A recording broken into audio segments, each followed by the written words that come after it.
A boy in a suit overlooks a sun-drenched city. A brown-haired student boasts about his actions as a bruised, black-haired boy with glasses vows to end this shitty game. His hand grips a chain-link fence with white-knuckled intensity. In a dark memory, a man and woman with glowing eyes berate a younger Rikuto for not cleaning a mess on the floor. The man snarls, enraged by the boy's defiant gaze. Wham! He kicks Rikuto to the ground, screaming that housework is his job and cruelly mentioning his dead parents. A shadowy memory reveals the man's disgust, labeling them as awful, shitty adoptive parents. A smiling white-haired boy casually pours a dark liquid on the floor, admitting the mess was his fault. Back in the present, he stands before his defaced desk as classmates snicker and tell him to just die already. He stands stoically amid the classroom chaos, thinking about his shitty school as the scene shifts outside. A brown-haired bully slams him against a wall, demanding money and calling him a mob character as others watch. A flash of memory reveals the white-haired boy and the bully mocking Rikuto, calling him an incompetent who can't do anything. Defeated, he lies on the ground, his expression hollow and his fist clenched in silent despair. Slam! He's thrown hard against the wall by the bully. A fist connects with his face, sending a spray of blood into the air. As the bullies beat him, their leader screams at him to get money from his parents' wallet, mocking him for being pathetic. Trapped in a headlock, he thinks to himself that life is just so shitty. Kneeling before his tormentor, he believes everyone is shitty, but his thought trails off. His phone slips from his grasp, clattering onto the pavement. He looks up in silent confusion as the bully stands over his fallen phone. With a sickening crunch, the bully stomps on the phone, shattering the screen. As he reaches for his broken phone, the bully offers a fake apology, claiming his foot slipped. The bully delivers a vicious kick to his face with another insincere sorry. Just as the bully winds up again, a boy with a guitar case grabs his leg, telling him to stop. The intervener is Nishi Toya, a school ace, and the onlooking girls swoon, amazed he's helping a loser like Kurogane. The bully, Takta, struggles against Nishi's powerful grip, then grabs a bat from a friend, telling Nishi not to get cocky. Crack Nishi lands a brutal punch, sending Takta reeling. With Takta knocked out, Nishi coolly states that street fights are unpleasant, as the crowd looks on in shock. Nishi glares at the remaining bullies, coldly ordering them to get lost. The other bullies, stunned to see their leader defeated, hastily retreat. Nishi turns his attention to the kneeling Kurogane, calling out to him.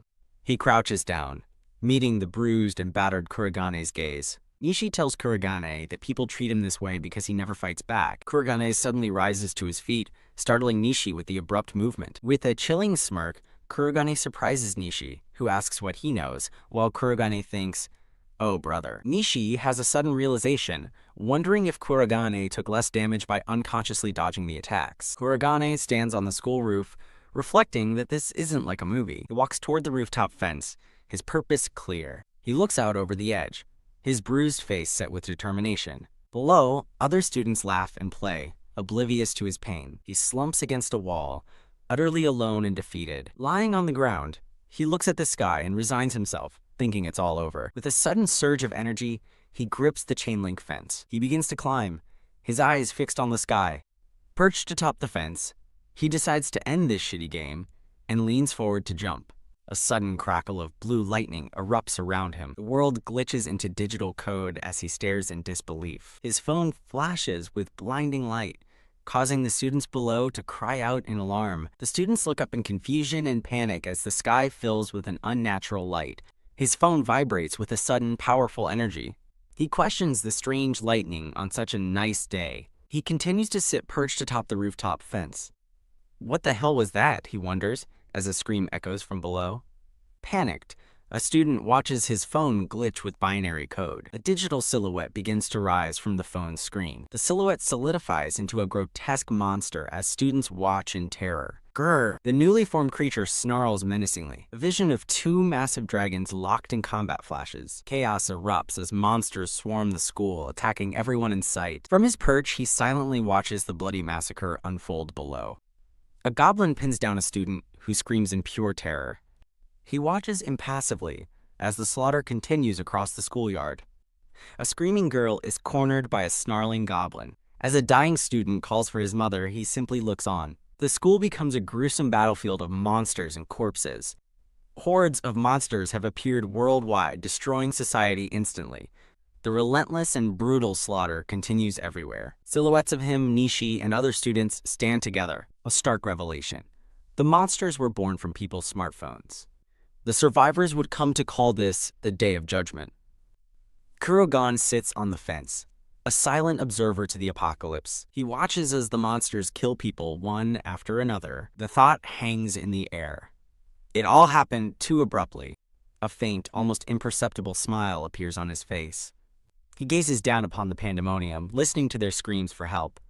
A terrified girl screams as goblins swarm and attack her. Students meet horrifying ends, killed by spiders and slimes. He laughs softly to himself, calling the horrific scene unsightly. Remembering his bullies, he concludes that they are all just trash. How do you like it? He thinks, savoring their demise. A massive, skull-headed beast leads the charge, slaughtering students. A student flees in terror, panting as the beast pursues him.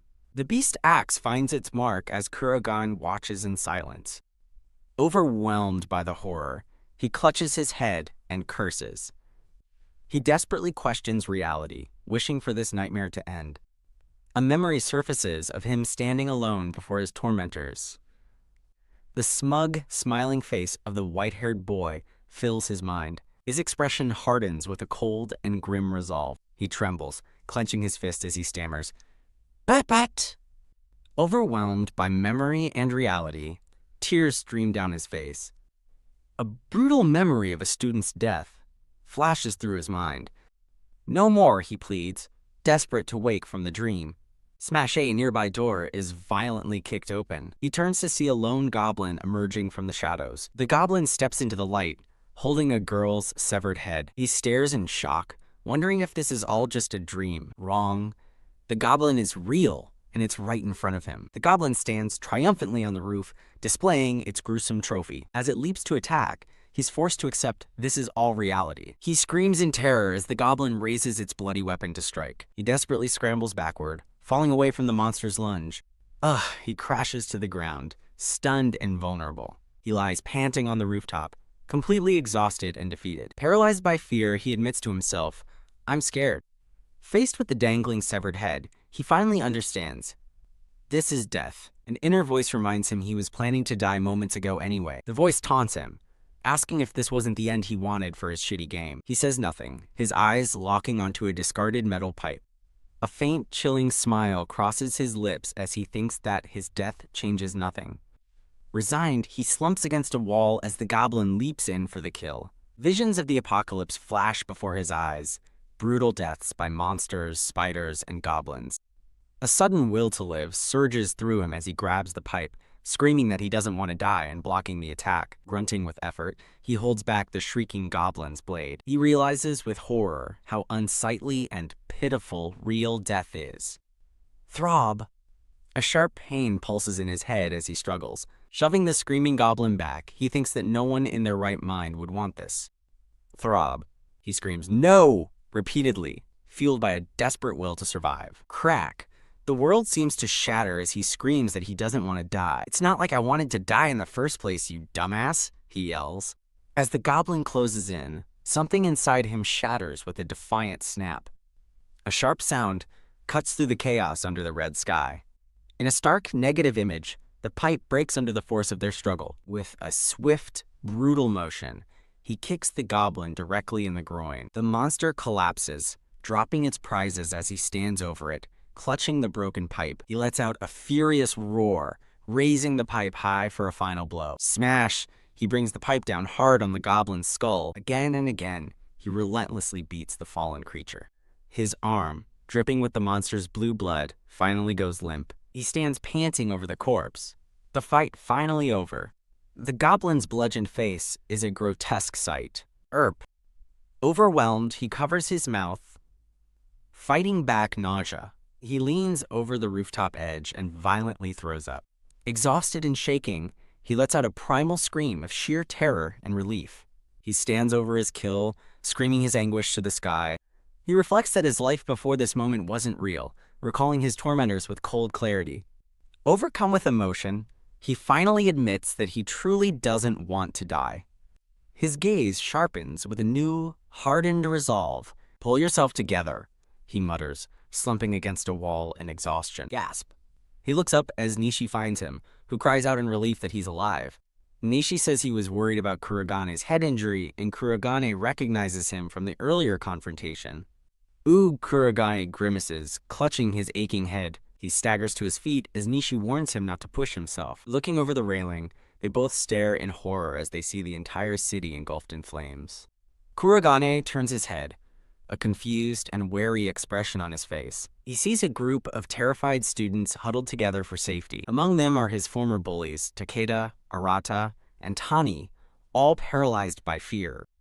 A teacher holds a frightened blonde student, Kuju Sakura, telling her he's there for her. "It's all right," the teacher says with a strained smile, promising to protect everyone. His reassuring words turn creepy as he leers at Kujo, who recoils in discomfort. A sharp piece of debris flies through the air. Kurogane is surprised to see a makeshift barricade blocking a doorway. Nishi explains they built the barricade to keep the monsters out. He recounts their desperate flight to the roof after seeing others slaughtered by monsters. They stand before the barricade they built in a panic. Overcome with guilt, Nishi admits they left other people behind. He remembers them from the other side, begging to be let in. Crushed by the memory, he cries out in anguish. A bloody hand reaches through a gap in the barricade. In a flashback, students flee up the stairs from goblins, pleading for safety. The goblins close in as a student screams for help. On the safe side, students refuse to open the barricade, fearing for their own lives. They watch in horror, knowing a horde of monsters is right behind their classmates. The teacher and two others make the grim decision to leave the door shut. As a hand reaches through, a final scream echoes, horrifying Nishi. He confesses his cowardice to Kurogane, admitting he chose his own survival. Nishi trembles with guilt as Kurogane listens.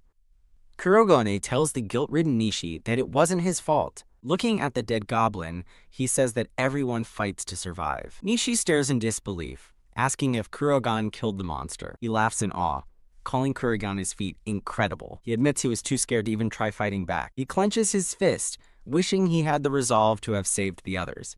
Kurogane remains silent, his expression unreadable. The phys ed teacher shouts for all the survivors to assemble. He tries to take charge, starting by reviewing how monsters emerged from smartphones. A blonde student, Kuju Sakura, confirms this, holding up her own phone. She looks at her phone in disbelief, realizing it's already dead. Another student tells Kujou that his phone is dead too. Takeda and the other bullies find that their phones are also dead. Nishi confirms his phone is dead and asks about Kurogane's. Kurogane reveals his phone, its screen shattered.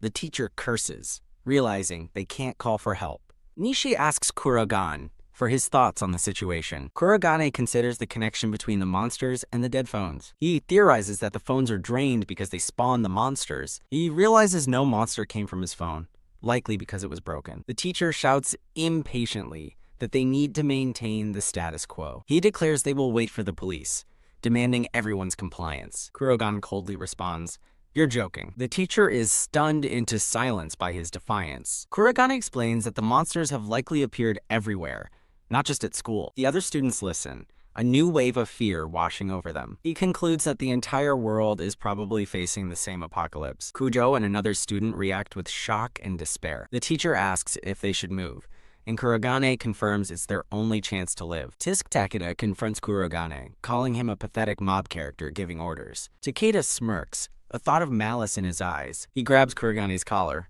threatening to beat him into submission again. Takeda demands Kurogane answer him, questioning why he's spouting nonsense. A cold glint appears in Kurogane's bruised and determined eyes. The scene shifts to a serene, white-haired woman sitting on a throne of blue crystals. Back on the rooftop, Takeda repeats his taunt, calling Kurogane a pathetic mob character. Another student chimes in, agreeing with Takeda and telling Kurogane not to get uppity. Nishitoya looks on with concern, trying to de-escalate the situation. Kuju Sakura nervously pleads with everyone to just get along.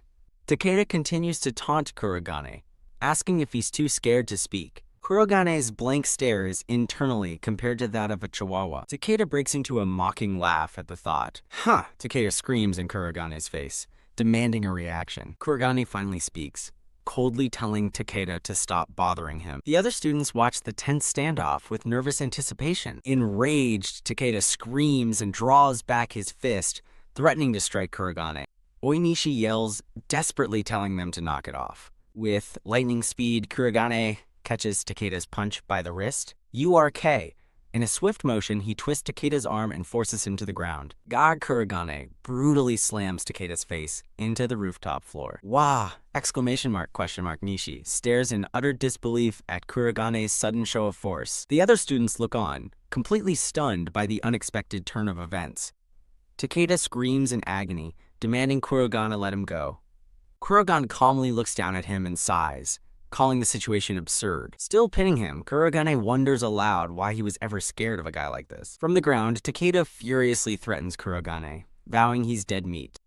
Takeda struggles futilely against Kurogane's iron grip, unable to break free. Kurogane's face is cast in shadow, his expressionless form radiating a cold menace.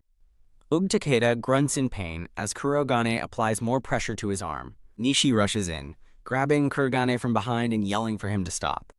Nishi thinks Kurogane has gone crazy and was about to break Takeda's arm. Staring at Kurogane's battered face, Nishi wonders if this is really the same boy who was being bullied earlier. The onlookers whisper in shock, amazed at how easily Kurogane defeated Takeda. Staggering to his knees, Takeda furiously vows to kill Kurogane. Nishi steps between them, insisting this is no time for them to be fighting. Takeda scoffs, turning away and muttering a curse under his breath. Nishi tells Kurogane to just let it go, and Kurogane calmly agrees. Dismissing the fight, Kurogane declares they need to figure out what to do next. Fuming in the background, Takeda continues to curse Kurogane as a mob bastard. Kurogane gets everyone's attention, asking Oyama-sensei if they can resume their discussion. The teacher nervously agrees, taken aback by Kurogane's newfound authority. Nishi addresses the group of survivors, preparing to outline their dire circumstances. He explains that with nothing on the roof, rescue is uncertain and might not come at all.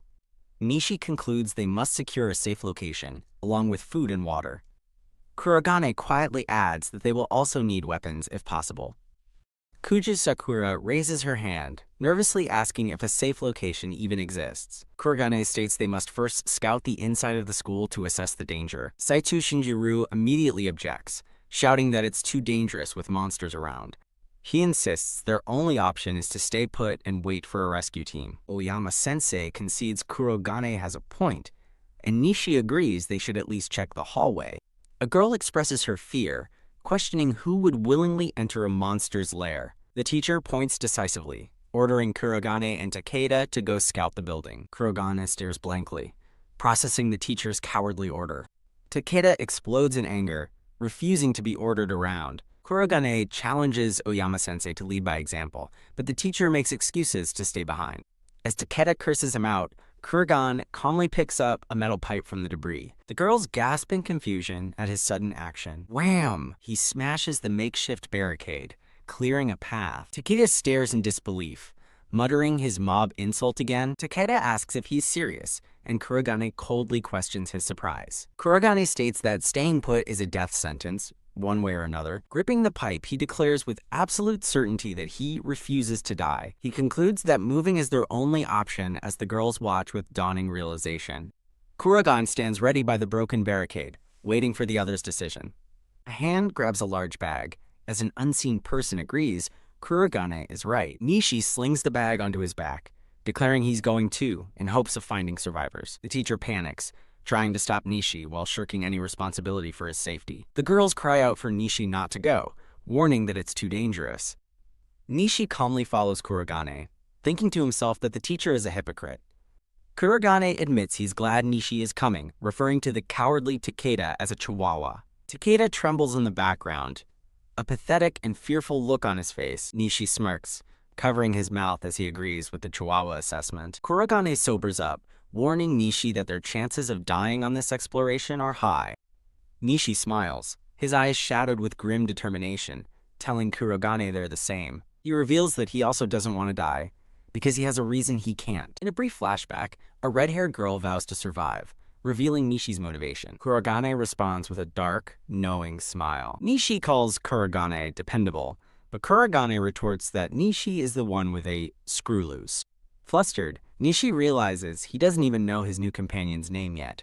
He introduces himself as Kurogane Rikuto and asks for Nishi's name in return. Nishi Tuya confidently introduces himself, a charming smile on his face. Nishi laughs at Kurogane's mellow reaction and declares they're now partners, ready to face the world. After breaking the barricade, Kurogane announces that the way forward is clear. With a determined "let's go," Kurogane prepares to lead them into the school's dark interior. They step through the rubble, heading into what they know is the lion's den. The two boys walk cautiously through a dark, corpse-littered hallway. Nishi pants that the scene is like a bad dream, but Kurogane grounds him in their harsh reality. Nishi finds the absence of monsters unnerving and anticlimactic. Kurogane speculates that the monsters have moved into town, prompting a confused Nishi to ask why. He grimly explains the monsters likely left the nearly empty school to find better hunting grounds. Nishi finds the cold logic of Kurogane's theory to be awful. Suddenly sensing danger, Nishi urgently tells Rikuto to stop. Slap! Nishi puts a hand on Kurogane's shoulder, holding him back. They listen intently as a strange noise echoes down the hall. Slip Nishi quietly presses himself against a classroom door, trying to stay hidden. An ominous presence reveals itself as a hulking green goblin holding a club emerges. Staring in shock, the boys wonder if fighting the creature is even possible. Taking a deep breath, Nishi steels his nerves and says, "Okay." He kneels and unzips his bag, revealing a bow and quiver as he prepares for battle. Freak Nishi draws back the bowstring, taking careful aim at the monster. Twang! Thunk! He fires the arrow, which streaks through the air and finds its mark. The goblin screams in pain as the arrow pierces its chest. The wounded goblin turns, its glowing red eyes locking onto Kurogane down the hall. With an arrow in its chest, the goblin lets out a furious roar of rage. URK Nishi stumbles back, startled by the creature's sudden aggression. Leap! The goblin powerfully launches itself off the floor. It soars through the air, club raised high, screaming as it dives toward a stunned Nishi. Tap a foot suddenly steps into the path of the attack. Kurogane intercepts the monster, his eyes glowing with cold, red intensity. Whack! He swings his pipe, smashing the goblin's head and sending it flying backward. The monster crashes violently against the hallway floor. As the dazed goblin struggles, Kurogane stands over it, raising his pipe for the final blow. Whack! Wham! Smack! He finishes the creature with a series of brutal, merciless strikes. Kurogane calmly thinks, good, while a kneeling Nishi comments on the expected brutality of the kill. Nishi asks if any other monsters are nearby, and Kurogane confirms that the coast is clear. Nishi is relieved it went well, and Kurogane agrees it worked out somehow. Kurogane's thoughts darken as he considers that some monsters, like the massive dragons in his mind's eye, are beyond their ability to fight. Nishi crouches by the corpse, wondering what these creatures are and comparing the goblin to a typical small fry from a video game. Kurogane grimly agrees with his assessment. A terrifying vision of other monsters flashes by, a minotaur, a ghost, and another crazed goblin. Nishi laughs nervously, his hand trembling as he admits that, in a game, it would be a one-hit kill. Clenched Kurogane tightens his fist, stating that in real life, their lives are on the line. Wiping his pipe, Kurogane reminds Nishi that without levels or magic, they are just ordinary humans. Nishi looks over, telling Rikuto that he seems to be something else entirely. Flinch, Rikuto reacts as Nishi presses him, asking if he's had weapon training from a teacher. A brief flashback shows a younger, black-haired Kurogane, defeated in a dojo by a smiling, white-haired man. Kurogane denies having a teacher, though Nishi seems skeptical. Nishi asks why someone with his skills would let bullies walk all over him, but Kurogane claims not to have a clue. The scene shifts to an exterior shot of the school building as dusk falls.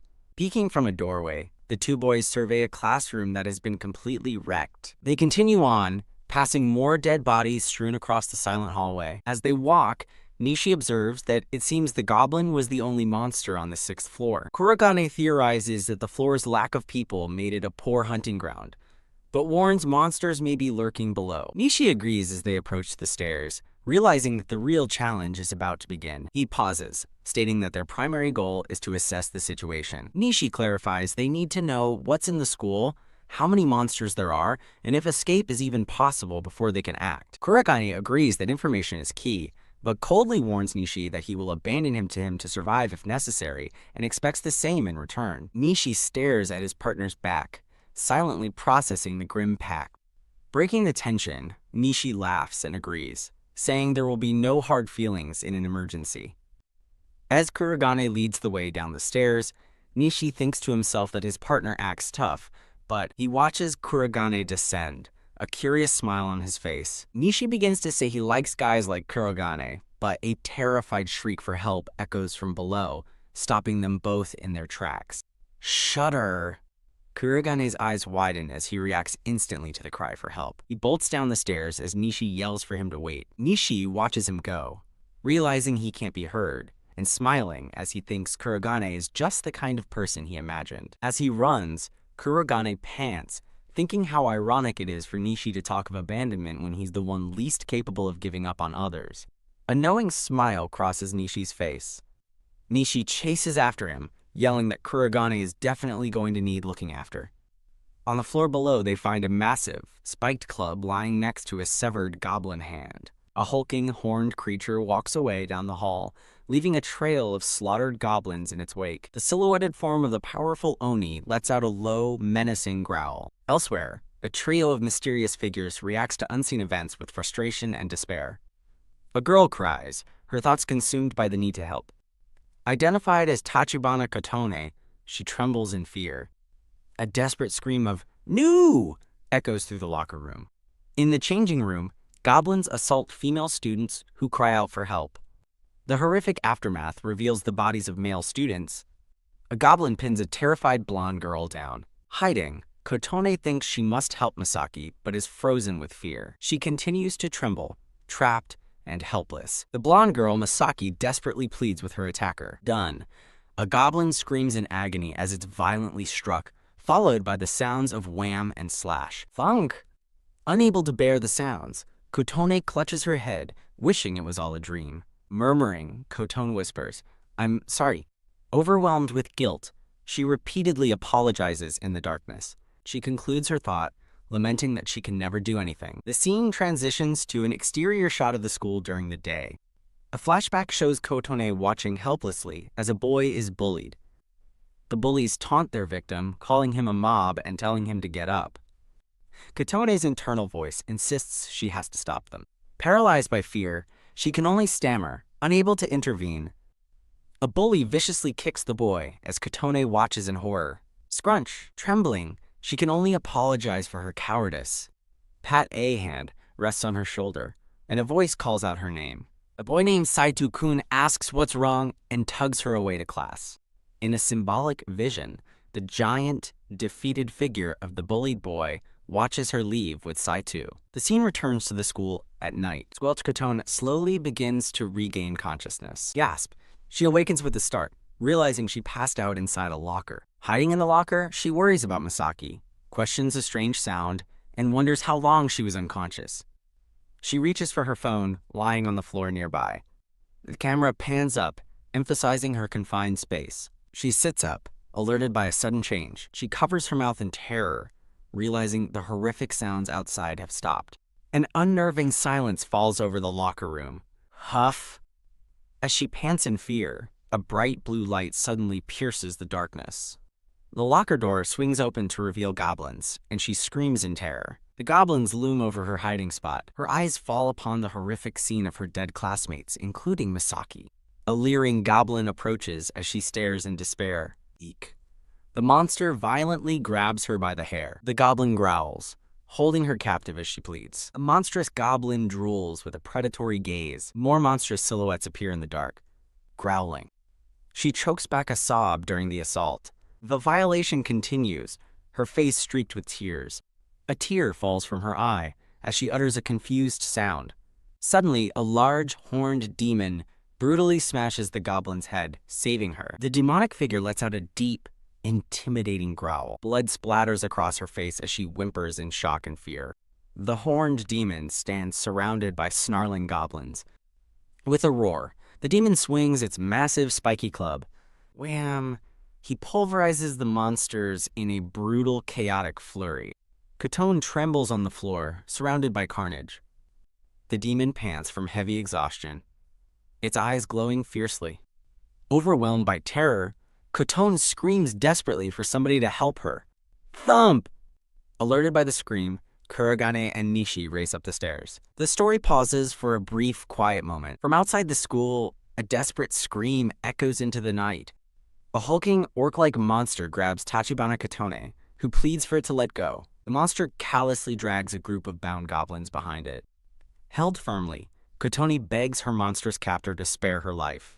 Ignoring her, the monster violently swings her through the air. The monster holds her captive from behind, growling menacingly. From the end of the hall, Kurogane and Nishi watch the scene unfold. Nishi anxiously wonders if his arrows could even hurt such a creature. Nishi realizes his worst fears were correct, as Kurogane questions the monster's presence. Kurogane recalls how eerily empty of monsters the floor above had been. He now understands why they saw so few other creatures. Nishi connects the dots, realizing a predator is clearing out the lesser monsters. He grimly concludes they've entered an overwhelmingly strong creature's territory. Uncertain they can win, Nishi worries about the fate of the captive girl. The monster's grip tightens as Kotone hangs her head in defeat. Kurogane and Nishi stand alone in the blood-stained corridor. Nishi grabs Kurogane's shoulder, demanding to know what he's planning. Kurogane states plainly that he's going to save the girl. A shocked Nishi asks Rikuto if he has a death wish. He argues that the monster is unbeatable and questions Kurogane's motivations. Kurogane turns to face his partner, addressing him directly. He confesses that he initially wanted to die and end it all, but facing true fear on the rooftop awakened a powerful desire to live. Now he declares that wanting to save her is his proof of being alive. Nishi challenges him, asking if a reckless death is a real reason to live. Kurogane tells Nishi to go back, insisting this is his own fight. He steels himself, thinking that this is his own burden to bear.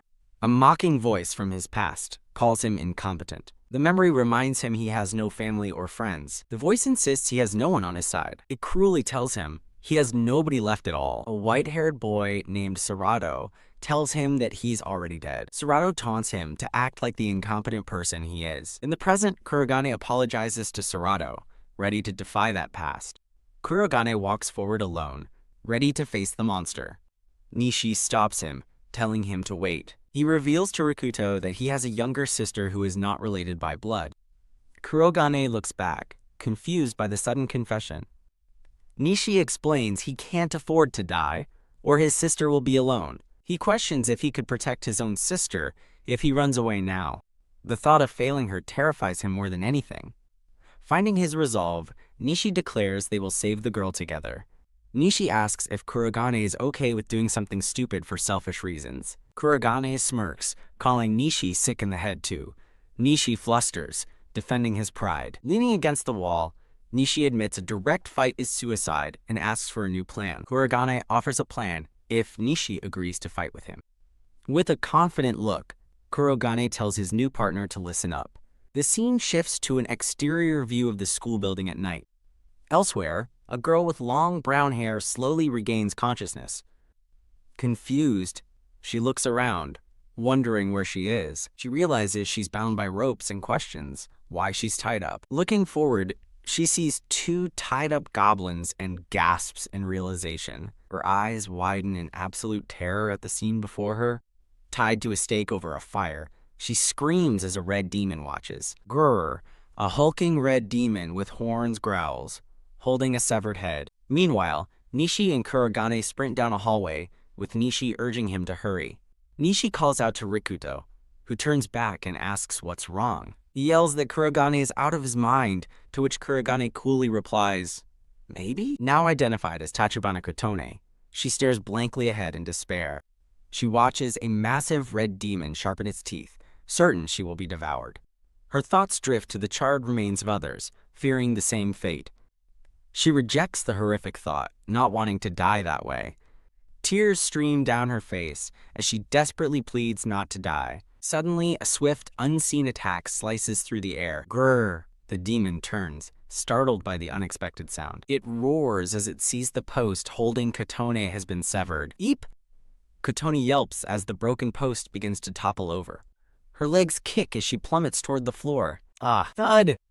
She hits the ground hard, crying out in pain. The hulking demon looms menacingly over her fallen form. Eek! The monster violently grabs her by the hair, lifting her from the ground. Carrying a massive spiked club, the demon drags her toward the fire as she begs for her life.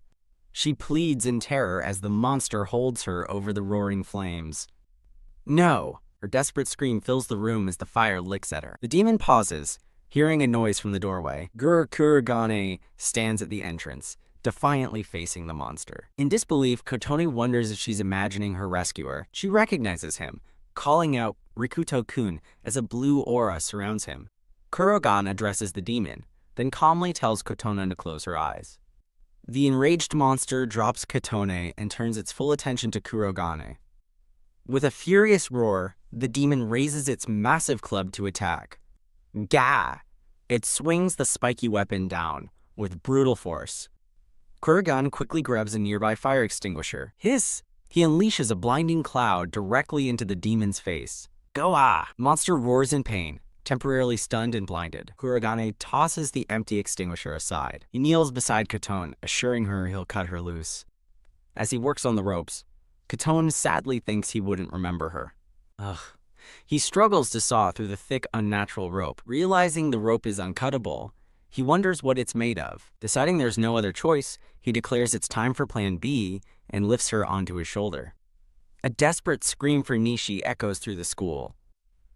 Hiding down the hall, Nishi listens intently, waiting for the signal. He hears it 3 times, recognizing Rikuto's signal and realizing a fight is unavoidable. Nishi questions if they're really going through with Rikuto's insane plan. Despite his fear, he sprints into action, determined to give it his all. Panicked, he prepares his bow, hoping his partner won't blame him if he fails. The hulking demon now holds both Kurogane and Kotone captive, growling menacingly over them. GAA quadruple A. The monster lets out a furious roar. Whiz! An arrow suddenly smashes through a nearby window. Eek! The arrow strikes the ropes, startling the 2 captives. Now freed, Kurogane looks up with grim determination. He stands, wielding a metal pipe and defiantly facing the stunned demon.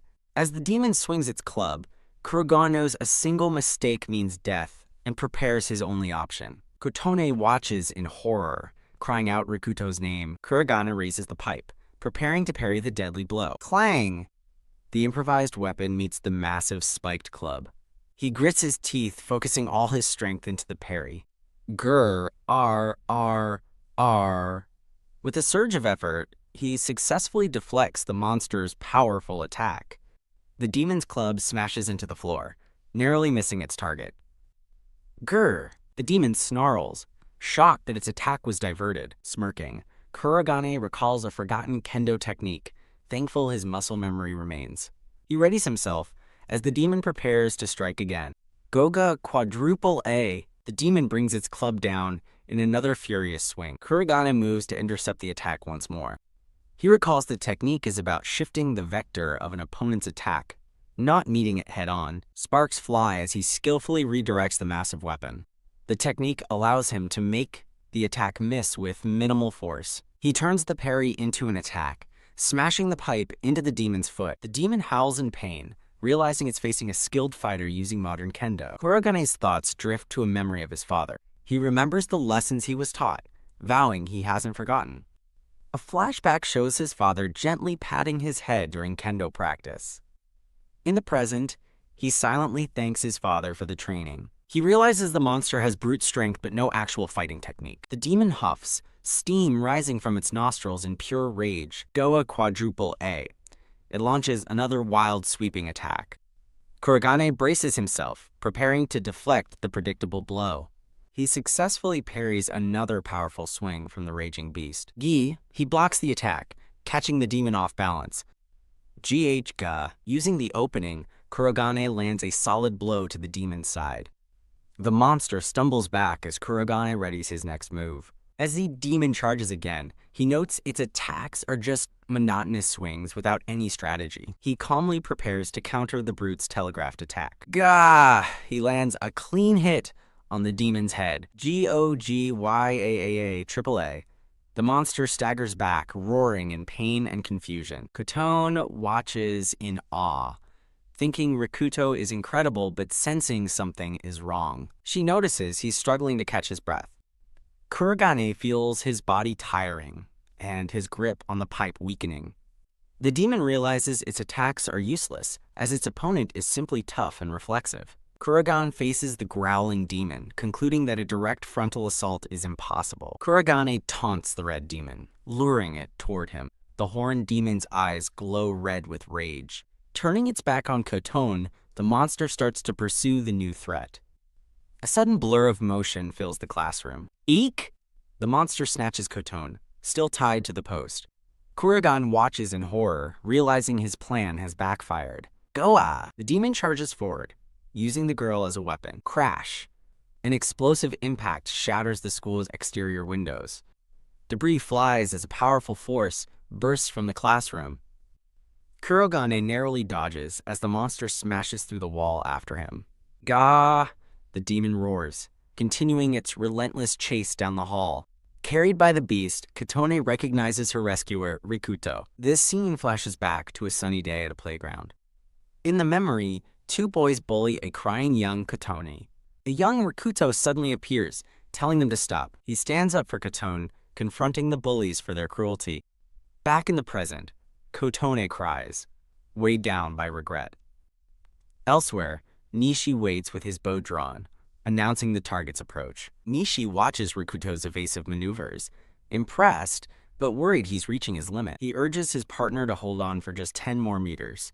Nishi waits at the end of a long, straight corridor, a perfect kill zone. He steadies his aim, determined to end this without fail. Kurogane sprints desperately as the demon closes in from behind. Goa! The demon swings its massive club with ferocious intent. Leaping into the air, Kurogane grabs onto an overhead pipe. Aww. He cries out, straining to hold on with all his might. His grip begins to tremble and slip on the metal bar. The demon's club smashes into the wall just below his feet. The pipe snaps under the force, sending blood and metal flying. Kurogane is thrown violently through the air from the impact. Kotone screams his name as he's sent hurtling toward the window. Nishi looks up in disbelief as Rikuto crashes past his hiding spot. Nishi cries out in panic as Rikuto falls from the building. The demon smashes through the window in pursuit of its prey. Nishi realizes, with dread, that their entire plan has just collapsed. In a flashback, Kurogane tells Nishi he'll only have one chance to shoot. Kneeling in the hallway, Nishi panics, unable to get a guaranteed hit. He thinks of the 3 conditions for a perfect shot as the demon rages. Nishi realizes he's too far away and can't risk getting closer. He wishes the monster would move just a little closer in turn. Steeling himself, he decides he has no other choice but to act. On the ground, Kurogane yells at him not to shoot. Startled, Nishi's focus is broken by the sudden command. Kurogane tells him to wait, promising to create the opening he needs. Nishi watches, stunned, as Rikuto prepares to face the monster again. Kotone looks on with concern, whispering Rikuto's name. The growling demon stalks toward the injured Kurogane. Coughing heavily, Kurogane struggles against his injuries. He pants for breath on his knees as the monster looms over him. With weak legs, he knows the last few meters feel impossibly far away. A red, horned monster roars as a man in a blue suit smashes a spiked club into its side. Hiding behind a wall, a brown-haired young man covers his ears, reacting to the creature's deafening roar. A dark-haired girl, tied to a large club, urges Rikuto to run, but he tells her not to worry about him. Gripping his metal pipe, Rikuto stares forward with grim determination. Held captive by the monster, the girl, Kotone, tearfully asks Rikuto why he would rescue her, insisting she doesn't deserve it. The scene flashes back to a peaceful day at the school. In the past, Kotone watches bullies push Rikuto around and resolves to summon her courage to help him. As she tries to intervene, a boy named Saitu grabs her arm, calling her Kotone, much to her surprise. Saitu chides her as she looks back at him, flustered and confused. Pinning her to a tree, he angrily scolds her for getting involved, questioning what would happen if she got hurt. While bullies beat Rikuto in the background, Saitu tells Kotone to just be good and do as she's told. She reluctantly agrees. Returning to the present, a tearful Kotone remembers how she was too spineless to ever help him. Feeling she doesn't deserve his help, she cries out as Rikuto attacks the monster holding her. Wham! He lands a solid blow on the monster's cheek. Googa! As the monster recoils, Katoni bites its arm in a desperate attempt to break free. Though stunned, the monster prepares a counterattack with its spiked club. Rikuto realizes with dread that his pipe has lost all its momentum. Believing he can still win, he musters his strength for another strike. His pipe clashes violently with the monster's massive club. Eek! The impact sends Kotone flying through the air as the monster cries out. She crashes hard against the hallway floor. Rikuto is thrown back as well, landing defenselessly before the approaching monster. From the side, Katoni desperately screams for Rikuto to run away. The monster roars, raising its club to deliver a finishing blow to the fallen Rikuto. Lying on the floor with a smile, Rikuto thinks that he's successfully closed the distance for his friend, calling out Nishi's name. Responding to the call, Nishi appears at the end of the hall, kneeling and taking aim with his bow. Nishi smirks, confident that from this angle and distance, he can't possibly miss his shot. The monster glances over its shoulder, sensing the new threat. Nishi coolly declares the shot will be a piece of cake. He draws his bow, infusing the arrow with a swirling blue energy. The arrow flies true, striking the monster squarely between the eyes. The story flashes back to 10 minutes earlier, with Rikuto and Nishi standing alone in the school hallway. Rikuto presents Nishi with a glowing syringe, telling him to use it. Nishi recognizes it as the item Sakura gave them, which Rikuto confirms. Rikuto explains that the syringe contains undiluted ethanol, 100 pure alcohol from the chemistry lab. In a brief flashback, a blonde girl, Sakura, gives Rikuto the syringe, prompting a confused Nishi to wonder why a gal would carry such a thing. Rikuto outlines his plan to attach the alcohol-filled syringe to an arrow and shoot the monster. Nishi voices his doubts, but Rikuto confidently assures him that it should work. Rikuto explains his theory that alcohol is a deadly poison to nearly any organism. He illustrates his point, explaining that even a small amount of tequila injected into a human's bloodstream would be incapacitating. With 100 pure alcohol, he believes they can certainly defeat the monster. Nishi scoffs, dismissing the plan as impractical armchair science. He points out the obvious flaw. A thin needle will never penetrate the monster's tough hide. Rikuto looks nervous for a moment, holding a large object behind his back. He reveals his solution: aim for the eye, but Nishi questions how he can be sure the eye is even a weak point. Rikuto confidently states he'll confirm the weak point himself using a fire extinguisher. Standing with Nishi in the empty hall, he reasons that the monster's eyes can't be much tougher than their own. With a smirk, Rikuto asks if it's a simple plan, leaving a dumbfounded Nishi speechless. Rikuto finalizes their strategy. He will draw the monster's attention, and Nishi will deliver the finishing blow. Back in the present, Nishi aims his bow at the roaring monster, ready to execute the plan as Rikuto lies prone, having created the opening. Nishi smiles, calling Rikuto a crazy bastard. He recalls Rikuto's signal, deducing the demon's eye is weak.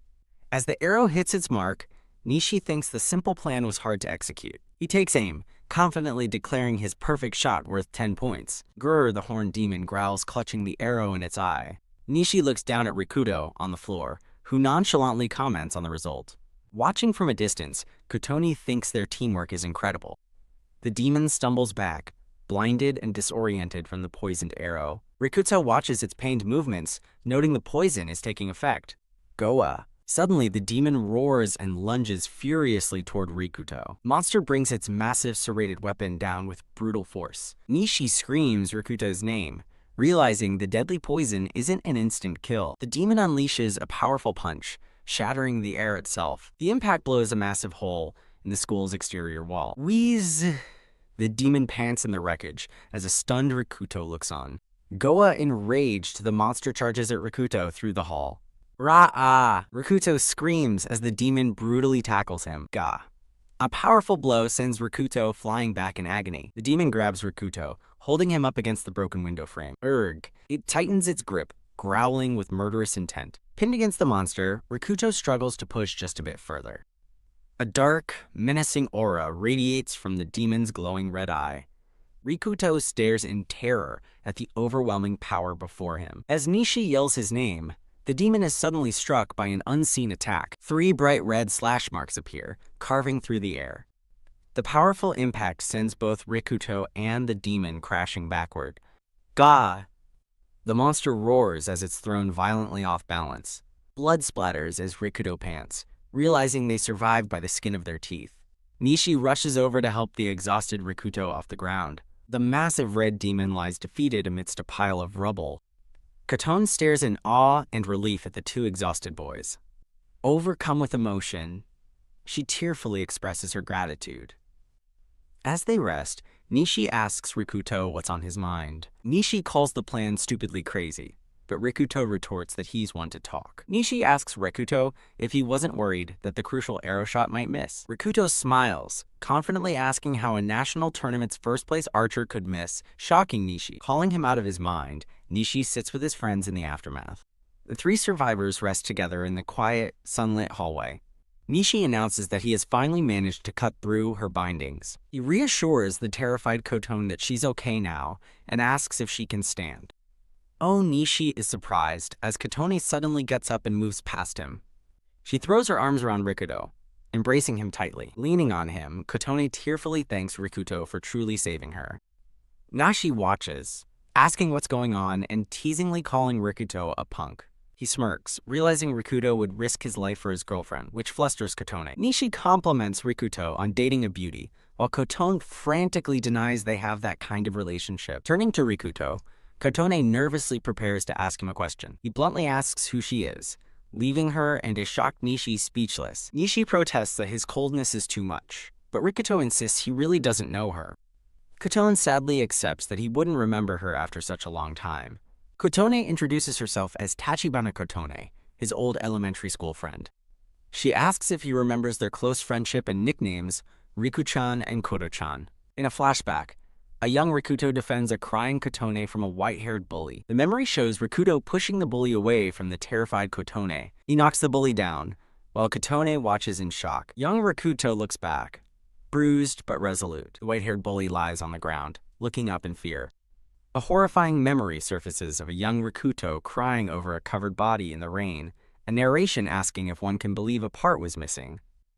The white-haired boy from the memory smiles sinisterly, a strange device floating before him. In another memory, young Rikuto is being berated by two adults as the white-haired boy watches. The white-haired boy coldly steps on the head of the defeated Rikuto. The memory of young Rikuto's desolate face haunts him. His younger self's image slowly transforms into his current, hardened expression. The memory makes Rikuto physically ill. He stumbles, clutching his stomach as Kotone and Nishi look on in surprise. Pont Kotone rushes to his side, asking what's wrong, and telling him to hang on. Rikuto pushes her away, insisting he's alright. Nishi observes skeptically, stating that it's plain to see he's not alright. Rikuto admits he didn't know they attended the same high school, and Kotone apologizes. She explains she wanted to reach out sooner, but he tells her not to worry. He tells her she made the right choice, as nothing good comes from being involved with the bully's target. Kotone looks down, saddened by his words. Nishi interrupts, saying they need to leave, and asks if she will come with them. Kotone agrees. Nishi awkwardly adds he's sure she has it rough, but Kotone understands and agrees to go. The group is shown scouting the school, first by stairs and then finding a body, for which Kotone prays. Nishi holds up a small, lizard-like monster that breathes fire, much to the others' surprise. As they walk through the quiet halls, Nishi wonders if the orc was the building's boss. They return to the rooftop, where the other survivors were waiting. The survivors on the roof see the returning party at the door. They cry out in relief, announcing that Nishi's patrol has made it back. A muscular man, Oyama-sensei, runs up praising Nishi, who dismisses the compliment as insincere. Eek, a boy suddenly rushes past them and grabs Kotone in a tight hug. The boy, Saito-kun, expresses his relief that she's alive, but Kotone asks him to let go. Rikuto watches the scene as Kotone stammers his name. Nishi looks on, remarking that they've got a peculiar situation on their hands. He asks Tachibana if she knows the boy holding her. The boy introduces himself as Saito Shinjiro and proudly announces that he and Kotone are in a relationship. A blonde girl named Sakura excitedly asks if he's her bae, flustering Nishi. Saito tells Kotone not to be embarrassed, claiming their parents have approved of their relationship. He adds that he's glad they survived to see each other again after she strayed. Saito turns to Nishi, thanking him for the rescue, but Nishi tells him to thank Rikuto instead. Nishi clarifies that Rikuto rescued Tachibana almost entirely by himself. The blonde girl is shocked to hear it was him, and the others murmur in disbelief that the pathetic Kurogane could defeat the monster that took down Takeda. Seitu laughs, surprised Rikuto had such courage, and formally extends his thanks again for the trouble Kotone caused. He asks that they leave Kotone to him from now on. Seitu calls Kotone over, telling her she must be exhausted, while she tries to get Rikuto's attention. Rikuto and Nishi look on in silence. The blonde girl quietly wonders if the boy is really Kotone's boyfriend. She excitedly approaches Nishi, asking if it's for real. A scientific diagram explains that monsters, despite appearances, share biological similarities with other organisms in terms of skeletal, respiratory, and muscular structure. The blonde girl explains she figured alcohol would be effective, leaving Nishi utterly confused. A brown-haired boy asks Sakura why she had something like that, and she stammers nervously. Oyama-sensei asks Nishi to explain the situation downstairs, and Nishi agrees to report. Nishi tells the group of survivors that the situation is not very favorable. He gravely reports that they found no survivors besides Tachibana, and the news is not good. 3 students react with looks of pure shock and horror at the grim report. Nishi reassures the teacher that they can hold out for a while, earning relieved praise. Taking charge, Oyama-sensei orders everyone to spread out, gather supplies, and establish a secure base. A dark-haired student scoffs at Oyama, taking command only after it's safe, as the group begins making a new base. Inside a classroom, the survivors begin moving supplies and barricading the room. 2 students work together, stacking desks and chairs to block the entrance. 2 girls kneel on the floor, sorting through medical supplies in a cardboard box. The blonde girl, Sakura, quietly organizes medical vials and a syringe from her bag. Nishi stands alone in the hallway, observing as other students point and whisper about him. A heavy bag, containing a body, is dragged across the floor by Rikuto. With a grim expression, Rikuto hefts the heavy bag onto his shoulder. A long-haired girl watches him, thinking about Rikuto carrying all the bodies by himself. She reasons that someone must move the bodies before they rot. As Rikuto glances back at her, she approaches, asking what he plans to do with them, since a proper burial seems impossible. Rikuto quietly turns to her, acknowledging that she's right. As he walks away, the girl finds the situation strange, questioning it aloud. A glimpse inside the bag reveals the face of a boy who used to bully Rikuto.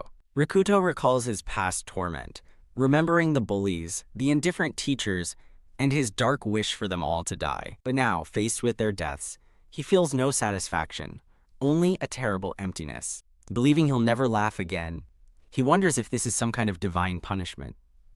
The girl suddenly tells him that to her, he has always been a hero, surprising him. She smiles warmly, calling him by his old nickname, Riku-chan. Rolling up her sleeves, Kotona offers to help Rikuto-kun with his grim task. He warns her that it's a shocking sight, but she insists it's fine, as she's grown numb. She feels it's something she can't turn away from, and Rikuto accepts her help. A foot in a pristine white shoe suddenly steps into the scene. Rikuto and Kotone are startled by the abrupt interruption. Ikaboy in a tan vest shoves Rikuto away from Kotone, sending him staggering. The boy angrily demands to know what Rikuto is making Kotone do as she cries out Rikuto's name. He pulls Kotone away, telling her she doesn't need to do something so disgusting, while Rikuto sits on the floor. Rikuto watches them with a cold, unreadable expression. A promotional panel showcases several other series. The boy, Saito, calls Kurogane-kun sly for trying to make Kotone do his work. Accusing him of forcing a shitty job on her, Saito tells Rikuto to be ashamed. Kotone frantically tries to defend Rikuto, explaining that she offered to help. Saito dismisses her explanation, assuming Rikuto used the fact that he rescued her to force her into it. Thinking how patronizing he's being, Kotone is cut off by Saito's confused question. Saito declares he will tell everyone about Kurogane's supposed coercion, leaving Kotone stunned. She protests, but Saito silences her, insisting it's a serious matter. Rikuto calmly states he doesn't care, and tells him to knock himself out, shocking Saito. As Rikuto picks up the bag again, Saito lets out a disbelieving laugh. Saito smirks, acknowledging that Rikuto is at the bottom of the social ladder. He grabs Kotone, forbidding her from associating with Rikuto and demanding she only listen to him. Startled, Kotone stares at Saito with wide eyes. With a determined look, Kotone says she's sorry, but has had enough. Stunned, Saito asks what Kotone is talking about. She declares she's been friendly for their social standing, but can't take it anymore. He protests their father's promise, but she retorts that it was their decision alone. With tears in her eyes, Kotone looks away as he pleads with her. Rikuto tells them to take it elsewhere, but Saito angrily tells him to shut up. Saito begs Kotone not to cause trouble, asking who else will protect her. She scoffs at his offer to protect her, calling him out. Kotone accuses Saito of using her as a sacrifice to save himself. He sputters denials, but she asks if he really thought she hadn't noticed. A flashback shows Saito screaming as green monsters attack the school. In the memory, Kotone runs as Saito struggles to keep up, wheezing. She urges him to head for the roof where it's safe. Realizing the monsters are catching up, Saito trips her from behind. Shocked, Kotone stumbles as Saito runs past her. She crashes to the floor while he continues to flee. Kneeling on the floor, she realizes with horror that Saito tripped her on purpose. He glances back before abandoning her to an approaching monster. Eep! Gar! The monster charges down the now empty hallway toward her. Panting in terror, Kotone desperately resolves that she doesn't want to die. Grr! She trembles, hiding behind a locker as a monster stands in the doorway. Back in the present, Saito denies her claim, but she reminds him he wasn't behind her anymore. He tries to gaslight her, saying she drew the wrong conclusion, and she wavers. But her resolve hardens as she shouts that she can't trust him anymore. She coldly tells him to forget about her, leaving him speechless. Rikuto calmly asks Saito if he has a thing for Kotone. Saito lets out a dry, mirthless laugh as Kotone watches, bewildered. Kotone uncertainly says his name, sensing a change in him. He snaps, grabbing her and screaming that she'll shut up and do as he says. He violently throws her to the side. The word "no" slashes across a blood-red background. Rikuto catches Saito's wrist, stopping him as Kotone calls out his name in surprise. Rikuto coolly tells him to take it elsewhere, but Saito addresses him as Kurogane. Saito shoves his hand away, noting Rikuto seems to have a different aura now. He mockingly recalls how Rikuto was always at the mercy of bullies. Saito sneers, asking if Rikuto feels high and mighty now that his tormentors are dead. Kotone tells Saito he's going too far, but he ignores her. With a patronizing smile, Saito dismisses Rikuto's confidence as typical for a gloomy person. Saito turns to Rikuto, preparing to ask him something. Rikuto bluntly asks who Saito's mudslinging is for, stating it won't raise his value. Shaking with rage, Saito calls Rikuto a gloomy bottom of the heap. He lunges forward, enraged at being lectured by someone he sees as beneath him. As Kotone yells for him to stop, Saito orders her to get back. Saito declares a self-centered guy, like Rikuto, must be dealt with for everyone's sake. Rikuto remains stoic, silently watching Saito's outburst. Saito takes a fighting stance, vowing to beat Rikuto's twisted character back into shape. Rikuto's eye focuses on the stance, recognizing it might be karate. "I'll pass, thanks," Rikuto says calmly, leaving Saito stunned. Saito scoffs, accusing him of chickening out, but Rikuto clarifies that's not it. Rikuto explains he'd feel bad for Tachibana if he were to hurt her friend. Stunned into a furious silence, Saito screams Kurogane's name. Furious, Saito screams at Rikuto for not knowing when to shut up. Narration reflects that one experience in real combat is worth years of dojo training. Rikuto easily dodges Saito's wild, non-lethal punches. Having fought the enormous monster, Rikuto feels absolutely no terror facing Saito. His newfound mental composure allows him to calmly and boldly evade the attacks. With a grunt, Rikuto suddenly throws the heavy body bag, which collides with a stunned Saito. Eek pinned beneath the bag, Saito shrieks in horror as a dead face is revealed. Standing over him, Rikuto coldly asks if Saito will help carry the bodies now. Seething with rage and humiliation, Saito glares up at Kurogane. The tense standoff is suddenly interrupted by the arrival of Nishi and Kotone. Nishi rushes forward, calling his own name in confusion as he asks what happened. Rikuto calmly dismisses the incident as nothing, though Nishi is clearly skeptical. Saito sweats nervously while Rikuto and Kotone remain perfectly composed. With a sigh, Nishi reluctantly decides to take Rikuto's word for it. Nishi checks if Tachibana and Saito are okay with what happened, and they both nervously agree that they don't mind.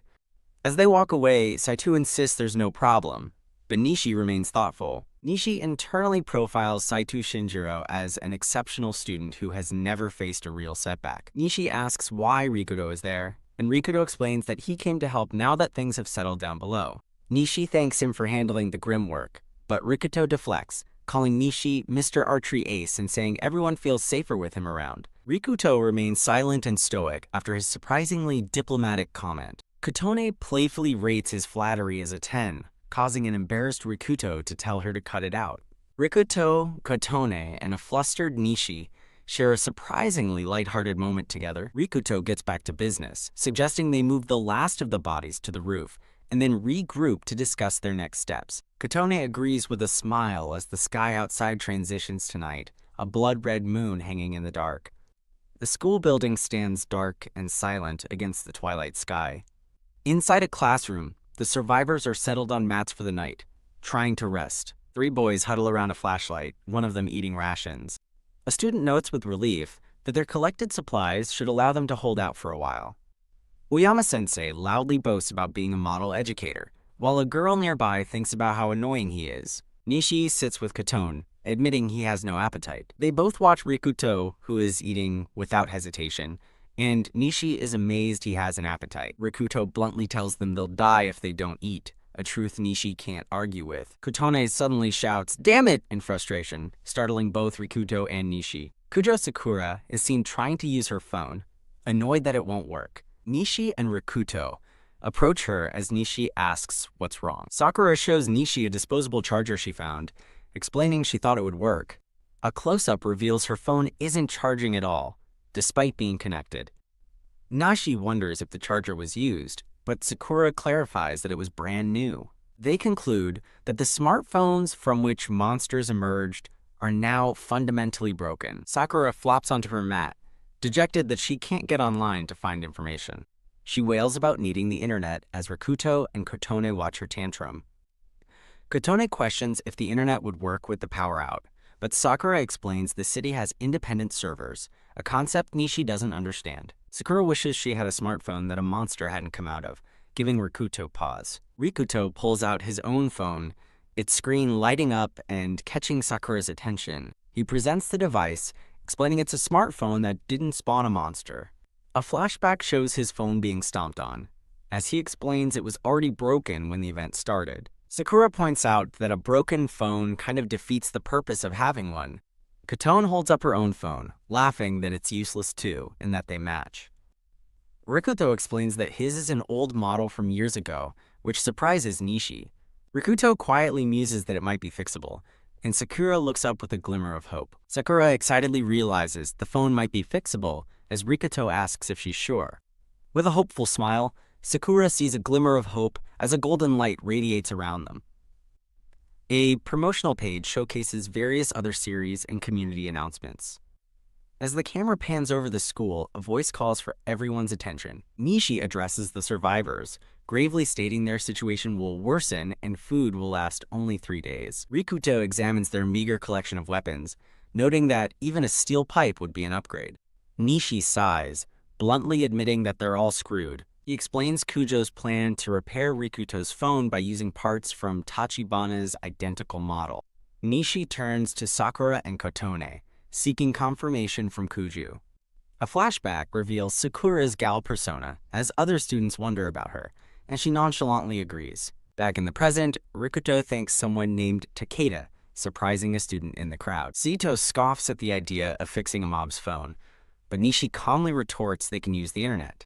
The students realize a working phone could help them find other survivors, shelters, or rescue efforts. Sakura asks about the computers, and Kotone delivers more bad news. Kotone explains that all internet-capable devices were destroyed when the monsters appeared, regardless of their power status. Sakura clutches her head in frustration over the inexplicable phenomenon, while Nishi looks on. Nishi concludes that Rikuto's already broken phone is their only hope for getting online after repairs. Looking out at the desolate city, he speculates that other survivors with broken devices must also exist. Carrying a steel pipe, Rikuto approaches Nishi, stating that settles their course of action. Rikuto asks where to find tools, suggesting the discount general store Ao and looking to Kujo for confirmation. Sakura hesitantly confirms the store has everything, admitting she goes there often, which puzzles Rikuto. The girls realize they can also get food and weapons there, eagerly suggesting they leave right away. Oyama-sensei suddenly objects, declaring the plan too dangerous to attempt. Rikuto calmly points out that they'll all die if they stay, but the teacher clings to the hope of being rescued. The teacher grabs Rikuto, panicked about the monsters, but Rikuto assures him the store is close by. Rikuto proposes they travel by car and asks the teacher to drive them there.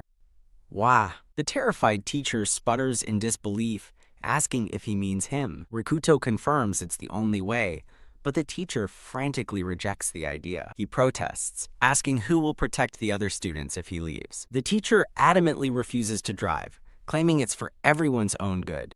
Nishi scratches his head, acknowledging that their teacher's cowardice is a serious problem.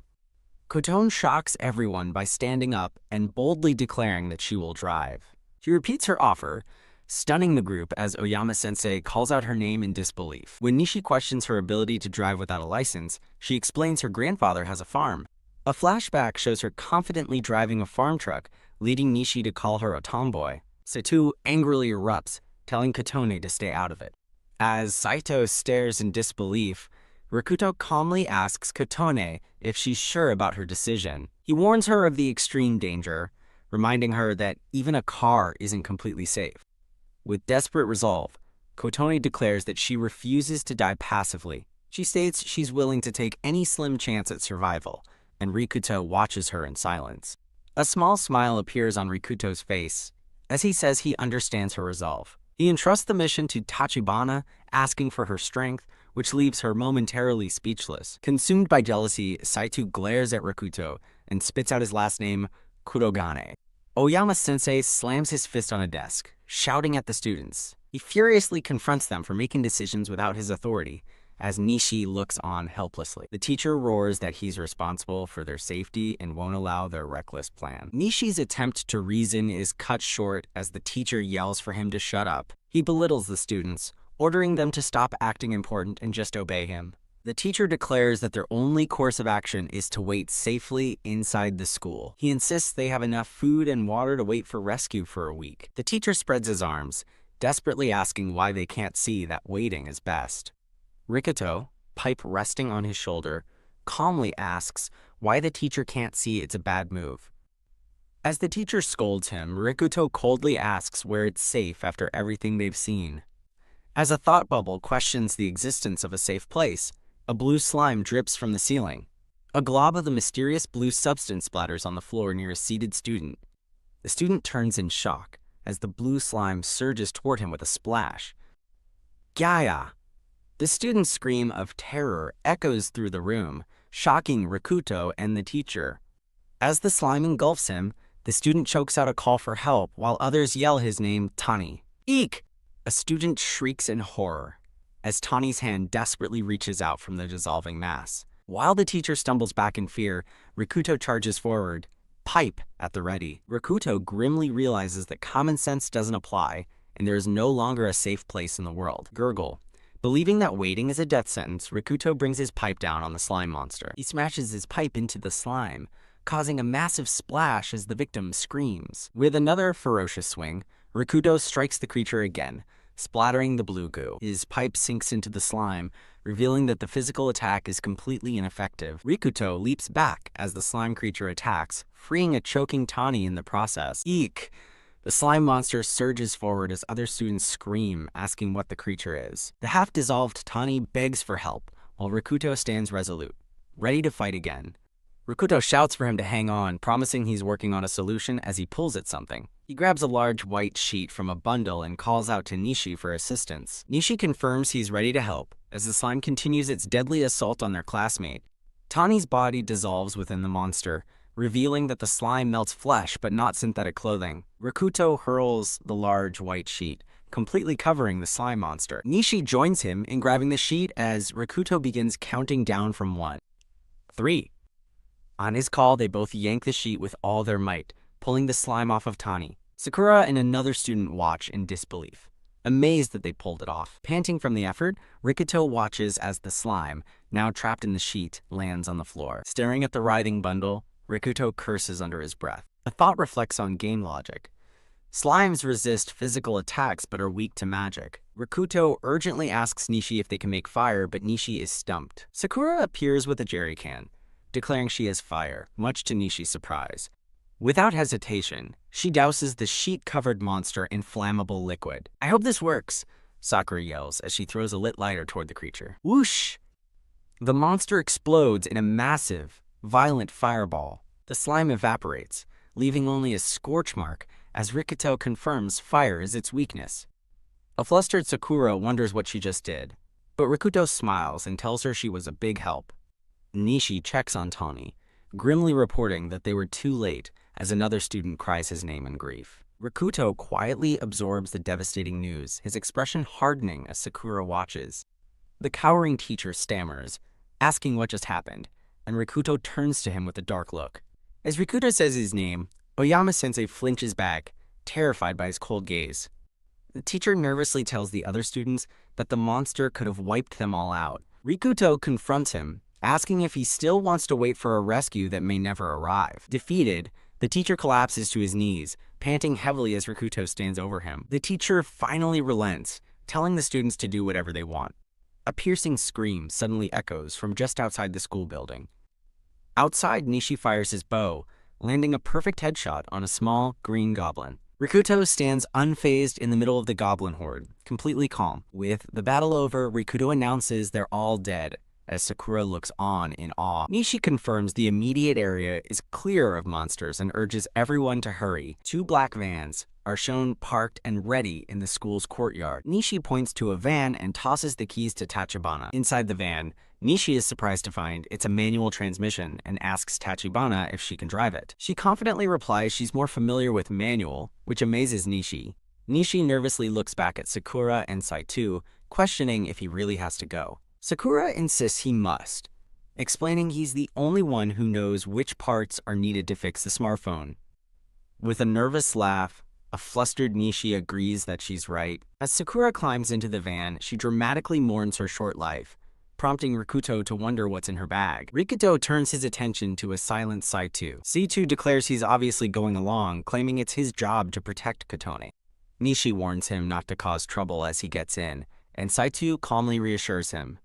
Kotone tells the others she also wants to live and is just going to do what she can, as Rikuto listens thoughtfully. TCH, Saito scoffs, while Nishi privately hopes there won't be any trouble. Seated in the front passenger seat, Rikuto asks if everyone is ready to go. Nishi gives an enthusiastic thumbs up, telling Tachibana they're all counting on her. Sakura forces a smile, saying she's good even though she doesn't want to go. Saito remains silent, gazing thoughtfully out the window. Rikuto gives the final command to head to their destination. He calls out their target, Ao, as the van speeds away from the school. The van drives down the road, leaving the school behind.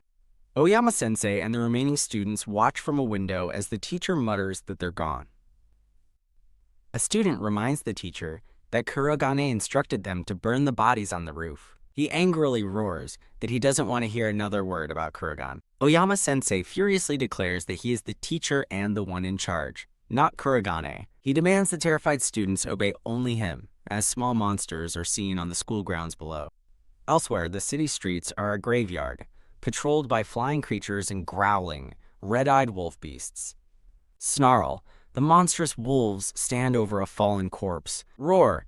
The creatures spot the approaching van and let out a vicious roar. Yelp! Monster cries out, as Kotone rams the van straight through the pack. Rikuto praises Tachibana's driving, while she reacts to the unsettling sensation of the impact. Nishi peers out the window, noting that small monsters are no problem now that they're driving. His confidence fades as he spots something in the distance, trailing off with a nervous but. He sees a colossal shadowy monster, realizing they're powerless against it, and telling the group to turn back. Looking at a map, Sakura provides new directions, telling them to return to the last intersection and turn right. Rikuto tells Tachibana they're counting on her, and she nervously agrees. Shriek! Winged, Gargoyle-like creatures screech from atop telephone poles. Grrr! A massive wolf howls in the street, surrounded by goblins armed with crude weapons. Monsters feast on the dead, as wolves and a crow pick at corpses on the road. Nishi gazes at the devastation, remarking grimly that it feels like the world has truly ended. He asks Rikuto if he sees any survivors, but Rikuto confirms he hasn't seen anyone. Nishi remarks that they must be abnormal for venturing out, as he and Sakura look worried. Saito suddenly orders Kotone to stop the car, startling her. Both Kotone and Nishi turn to Saito, asking him what he saw. Saito points ahead, identifying a convenience store where they might find food. Sakura agrees it's a good idea to make a stop there. Rikuto notes their destination should have food too, but Sadaito coldly tells him, "No one asked you." Rikuto challenges him, asking if his opinion is worthless, because he pointed out the danger. Saito tells Rikuto to stop acting like the leader just because he's fought some monsters. Nishi tries to mediate the argument while Sakura nervously pleads for everyone to get along. HMPH. Kotone calls Saito's name, but he just turns away from her, fuming. Nishi nervously wonders what their next move should be. His thoughts spiral, weighing the risk of searching for food now versus facing a potential monster nest later. Rikuto tells Nishi that in this new world, there are no right answers anymore. He admits he's also uncertain, but is determined to see their choice through with everything he's got. Rikuto vows not to complain, no matter the outcome of his decision. Inspired, Nishi enthusiastically agrees they should go for the convenience store. Saito chimes in, arguing they should take every chance they get and asking if everyone agrees. Vroom. The van speeds off toward the convenience store. Arriving at the store, Rikuto asks Saito for confirmation, which he gives. Nishi steals himself as the three boys prepare to head inside for supplies. Sakura wishes them luck from the van, as Nishi promises a swift retreat if there's trouble. They enter the store, finding it trashed and seemingly abandoned. Nishi and Rikuto find the shelves completely bare, with Nishi remarking on the awful state of the place. Rikuto scans the area, noting the absence of any monsters. Nishi speculates that other survivors must have already looted the store clean. However, Rikuto discovers that the canned goods have been left behind. The group celebrates their find as Nishi suggests they grab anything else useful. With 2 bags full of supplies, Nishi confirms they've gathered a good amount. Saito suddenly tenses, having heard an unexpected sound. He points to the back of the store, telling the others he heard something from there. Nishi cautiously calls out into the back room, asking if anyone is there. Peering inside, he finds the storeroom empty and reports that no one is there. They cautiously approach a lone cardboard box, the only thing in the room. Promotional page appears, momentarily breaking the story. Back in the storeroom, the 3 boys stand before the mysterious cardboard box. Saito triumphantly opens the box to reveal it's full of bread, gloating that he found food. As Saito claims his discovery, Rikuto feels a sense of unease, thinking something is wrong. Rikuto's suspicion grows as he notices a large amount of blood splattered around the box of bread. Saito dismisses his concern, but Rikuto admits he doesn't know what happened, only that it feels wrong. Rikuto then spots a stark warning scrawled on the floor. "Danger monster, stay away." He advises against touching the box, but Saito scoffs at the warning. Saito angrily accuses Rikuto of trying to steal his find, prompting Nishi to intervene. Ignoring the warning, Saito grabs the box, claiming it as his, only for a tentacled monster to burst out. The monster instantly attacks, stabbing through the box with a sharp red spike. A sudden noise from inside the store startles those waiting in the van. Kotone and Sakura react in alarm, wondering if the sound was Saito's voice. Whoa! Hearing a frantic warning, Sakura quickly shoves Kotone down for safety. On the roof of the van, a patrol of lizardmen appears, one holding a spear with a human head on it. As the girls in the van stare in horror, Saito screams, ensnared by the mimic monster inside. A decisive foot slams onto the floor. Rikuto lunges into action, swinging his pipe at the creature attacking Saito. Glurk. He smashes the monster with a powerful blow, saving Saito. With a grunt, Rikuto strikes the writhing mimic again with his pipe. Yah! The creature lets out an unearthly shriek of pain. Panting, Rikuto identifies the treasure box monster as a mimic, just as Nishi shouts a warning from the door. A hulking lizardman blocks their exit, its growl echoing in the doorway. Trapped, Rikuto realizes a whole group of lizardmen, have come to investigate the noise. More lizardmen gather outside, and Rikuto concludes their only option is to wait them out. Nishi nervously agrees with the risky plan. A lizardman approaches the van, inspecting the vehicle and its occupants. Inside the van, Sakura holds a terrified Katona as a lizardman peers through the window. Eek! With a sudden jolt, the girls are violently thrown around inside the vehicle. Alerted by the scream, Nishi realizes Koton has been found, prompting Rikuto to declare they must fight. Rikuto urgently shouts for Nishi and Saito to get ready. Saito trembles in fear, asking if they're really going out there to fight. Nishi observes that the fight is too much for Saito, but Rikuto understands his fear is normal. Outside, the lizardmen drag Sakura and Katon from the van as they scream in protest. Ow! Sakura cries out as she is thrown hard onto the pavement. Lizardman looms over the helpless girls, ready to strike as Sakura gives up hope.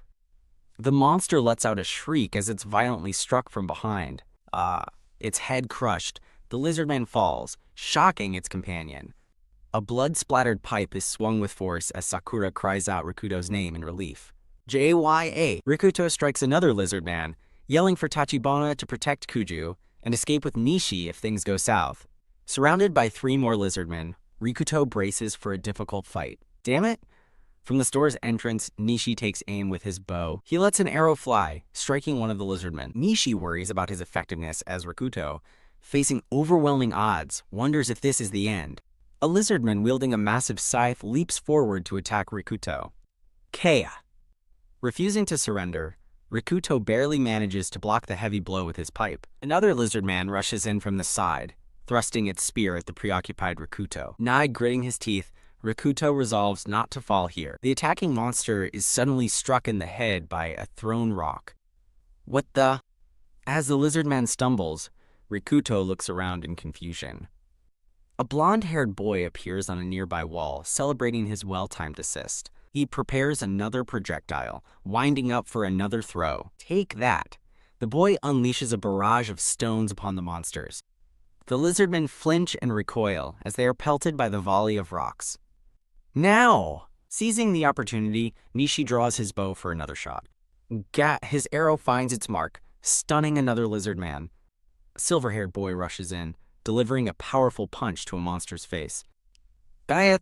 The force of the blow sends the lizardman reeling backward. Seeing his chance amidst the chaos, Rikuto moves to finish the fight. He swings his pipe in a wide arc, smashing the last standing monster. A promotional page appears, momentarily breaking the story. Phew. Catching his breath, Rikuto stands over the defeated monsters as Sakura calls out his name. The silver-haired survivor turns to Rikuto and thanks him for his help. As the girls run to them, Nishi realizes the new survivors wear their school's uniform. The silver-haired boy suggests they leave the dangerous area, and Nishi invites them to join their group. A blonde boy named Tuta asks his upperclassmen if he minds them joining. Nishi laughs with relief, admitting he thought they were all about to die. A silver-haired boy named Yamaoka tells everyone to get in the van, surprising the girls who ask if he can drive. 10 minutes later, the van speeds through the city streets. Inside, the blonde boy introduces himself as first-year Issei Tuta and his companion as third-year Yamaoka Takeshi. Pointing ahead, Tauta asks if the Hotel Love is their secret base as the group arrives. For real? Sakura and Kotone blush furiously at the sight of the Love Hotel. Tuta explains his logic that fewer people and phones means fewer monsters, but Rikuto seems unconvinced. Nishi awkwardly denies any special relationship with Yamaoka, which wasn't what Tuta was implying. Suggesting they move on, Nishi proposes they all exchange information. HMPH. Saito scoffs and walks off, ignoring Sakura as she calls after him. Nishi apologizes to the newcomers for Saito's rude behavior. Saito stares in shock, connecting Rikuto to the name Kurogane.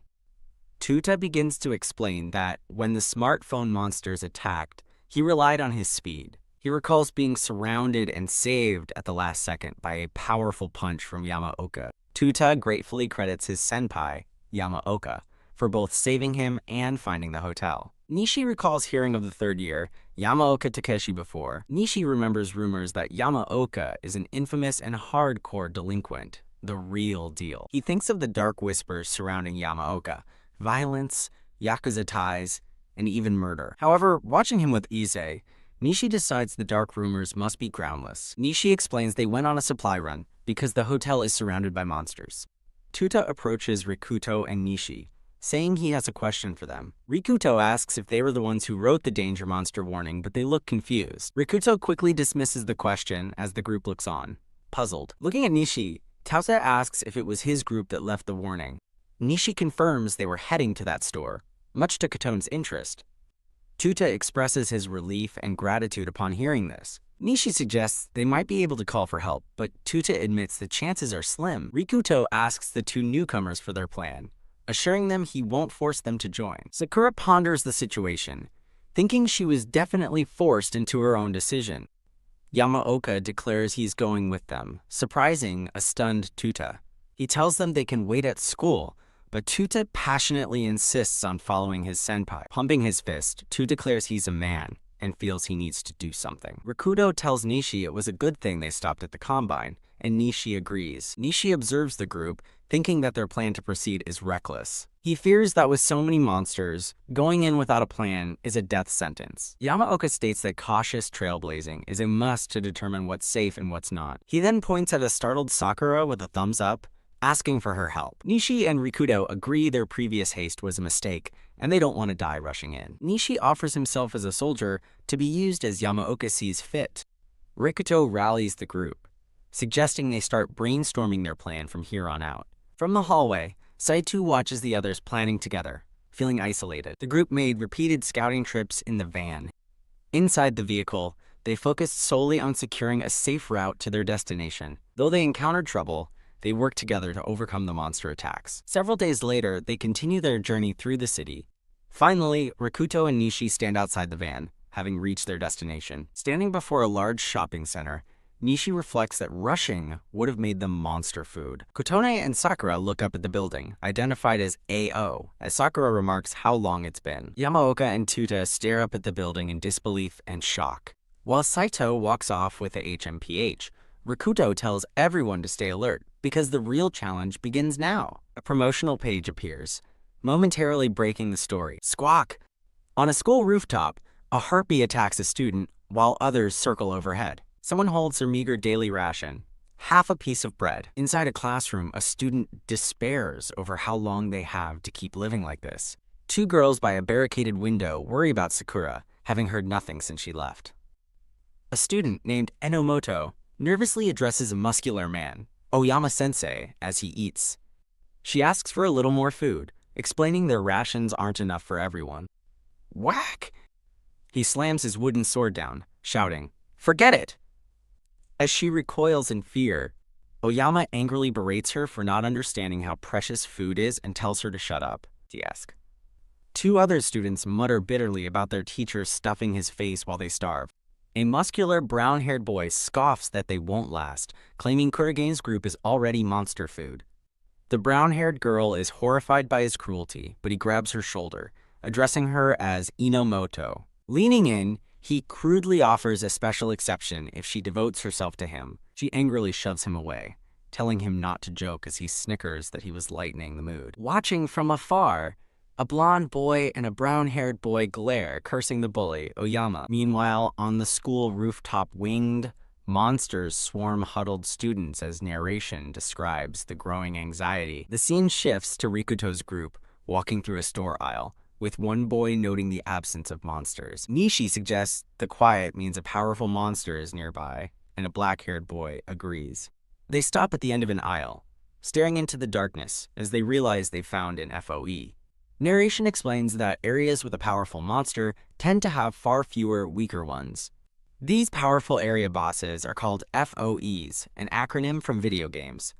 A formidable, horned demon stands menacingly amidst roaring flames. Nishi wonders if the monsters are just from video games, admitting it simplifies naming them. The black-haired boy agrees, but Nishi speculates there might be an underlying rule to them. With their group assembled, the black-haired boy declares that completing their objective is the top priority. A while later, the group arrives on a floor filled with electronics, tools, and chemicals.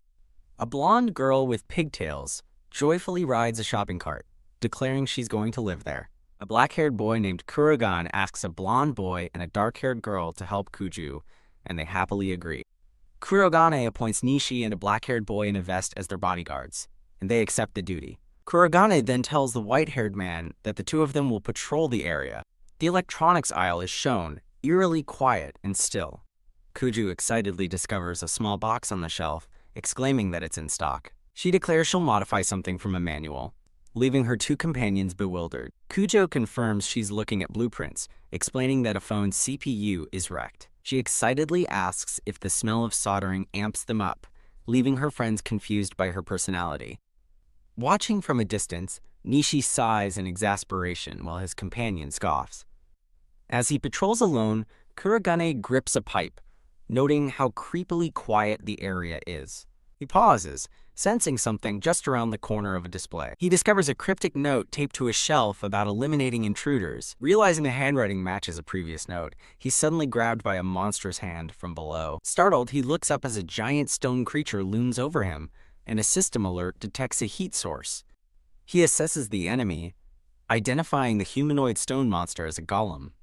With an electronic hum, the golem identifies him as an intruder and announces it is eliminating him. The golem unleashes a powerful downward smash with its massive stone fist. He is sent flying backward from the sheer force of the blow. Crashing into a display case, he's stunned by the golem's incredible speed and power. He quickly recovers, dashing forward to counterattack. He swings his pipe with all his might, aiming for the golem's chest. His attack bounces off harmlessly, leaving him completely stunned. Realizing blunt force is useless, he dodges another swing from the monster. The golem raises its fist, preparing to crush the kneeling Kurogane. Thrown off balance, he knows he can't evade the incoming punch. Shh! A white-haired man suddenly intervenes, landing a devastating punch on the golem's chest. The golem's stone torso cracks and shatters under the force of the powerful blow. Kurogane calls out in surprise as the man, Yamaoka, asks if he's alright. Go-go. The golem's upper body disintegrates into rubble. Go-go. The headless monster continues to stumble forward mindlessly. As the two stand ready, Yamaoka notes that his attack didn't fully work, but Kurogane insists it must have a weak point. Yamaoka cracks his knuckles and tells Kurogane to follow his lead, and Kurogane agrees. A promotional page showcases another series with a white-haired woman and announces a new novels branch. The roaring golem throws a punch at the white-haired Yamaoka. With intense focus, Yamaoka winds up his own counterpunch. Shh. He ducks under the golem's arm and lands a solid blow. Shh. The force of his punch sends a shockwave through the golem. The black-haired boy is stunned by Yamaoka's incredible strength in boxing technique. Yamaoka's fist cracks the golem's chest as narration notes how rare his level of power is. The black-haired boy realizes Yamaoka is at a disadvantage against a monster resistant to blunt damage as the golem swings back. The golem's fist grazes Yamaoka's head, drawing blood, as Yamaoka dodges another smash. The black-haired boy desperately wonders if there's any way to win. He suddenly has a flash of insight, remembering the cryptic note he found earlier. He connects the note's clue about the E on top of the head to the symbol on the golem. I get it. Finally understanding, he urgently warns Yamaoka-senpai to fall back. Then he grips his pipe, his expression turning deadly serious. He rushes forward, charging past a surprised Yamaoka toward the headless golem. With a mighty swing, he brings his pipe down on the monster's head. Gah! The pipe smashes into the symbol, cracking the stone. The golem crumbles into a pile of rocks as Yamaoka watches in disbelief. Clack! The rest of the group arrives, and Nishi rushes forward, asking if Rikuto and Yamaoka-senpai are alright. Nishi points at the rubble, asking what it is, and Rikuto explains it was a golem. When Nishi asks if he defeated it, Rikuto confirms, saying he remembered a weakness from mythology. He explains that a golem is animated by the word written on its head.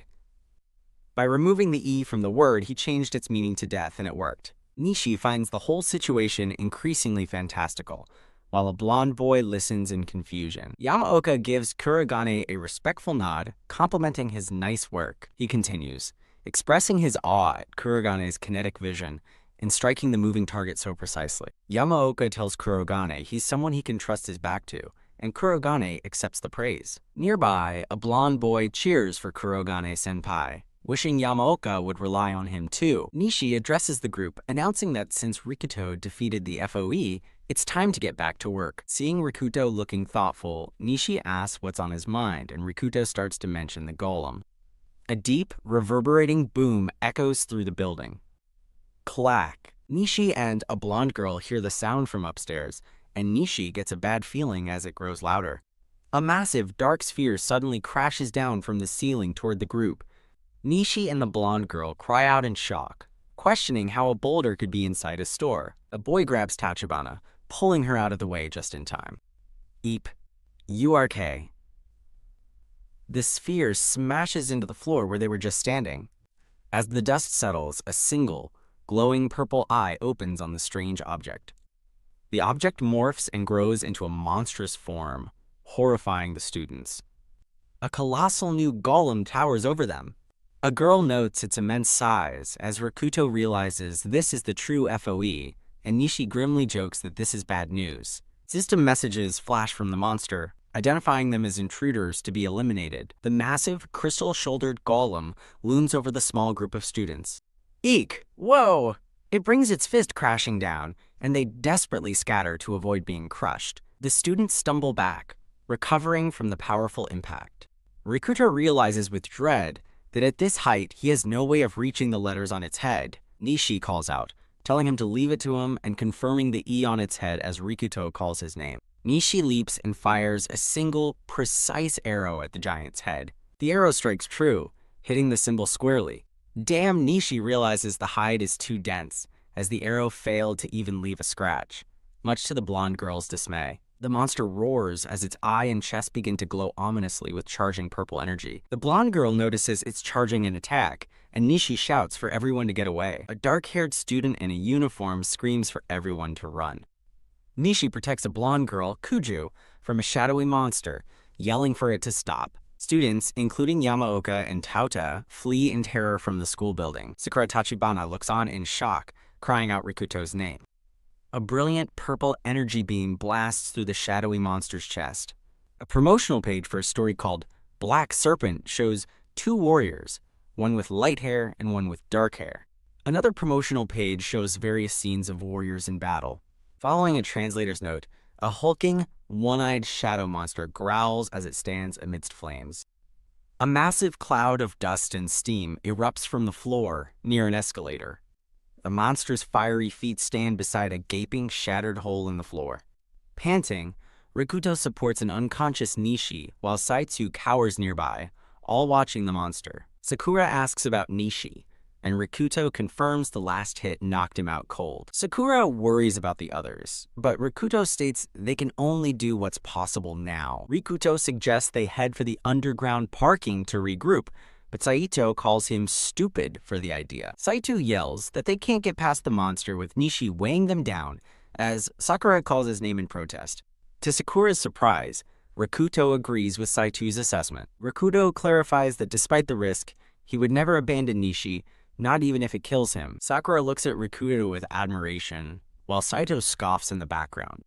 A sudden tremor knocks the students off their feet as the monster stomps nearby. From behind cover, Sakura asks what the monster is doing, and Rakuto notices it's attacking the fire. The monster roars and repeatedly stomps the flaming ground as Rakuto stands ready with his pipe. The monster lets out a guttural roar as Rakuto sprints past its massive leg. Panting, Rakuto looks back, thinking of Tachibana. Sakura tells Saito to move, and they run for cover behind a pillar.